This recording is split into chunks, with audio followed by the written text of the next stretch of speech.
Hello there gardeners! Today I'm going to show you how to give your lawn the best treatment to get ready for the long summer season. First of all, we need some tools. We need a rake, we need a scarifier, the one in red, we need an aerator, the spiky one, and then we need a broom.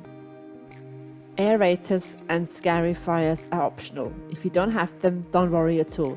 You can also use a garden fork instead of the aerator, and instead of the scarifier, you can use a nice strong rake.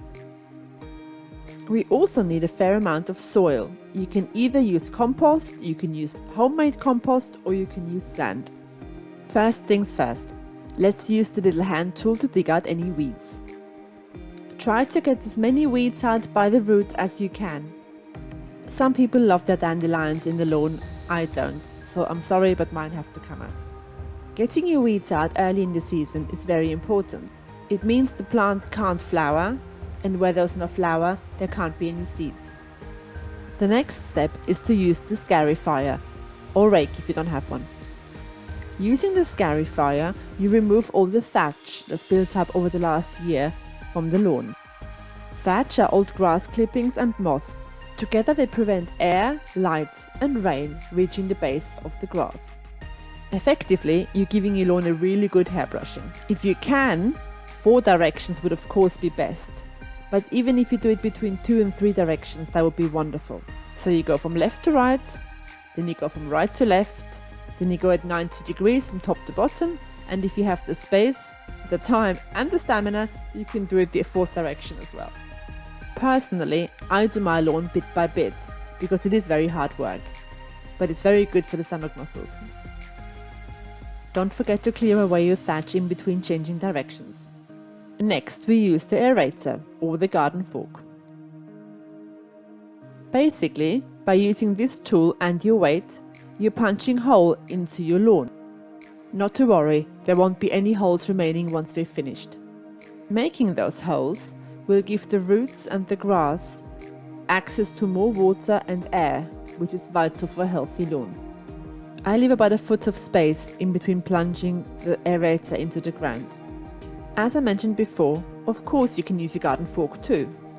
Simply make sure you put the fork as far into the ground as you possibly can, and then give it a very good wiggle back and forth and back and forth. That way you equally create holes. If you find it a bit difficult to balance on the aerator, you might just want to hold on to the fence or a tree nearby.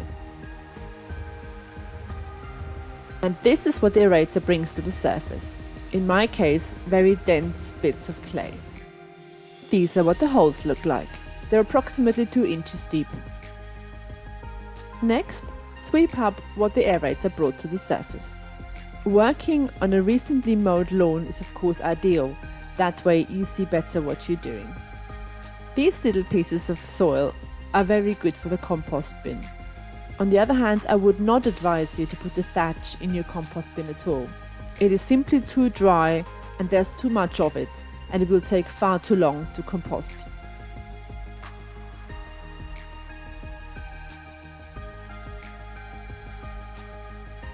Now we're ready to fill the holes with the compost. I simply take a handful of compost from the wheelbarrow, put it over the 4 holes of each individual section, and then brush it in with the broom. At this stage, you could also add grass seeds to the compost that you're brushing in. That way, of course, you get new growth. The reason why we fill these holes again with the sand or the compost is to keep the spacings in place. Otherwise, at the next rain, the ground will swell up again and all your good work is wasted.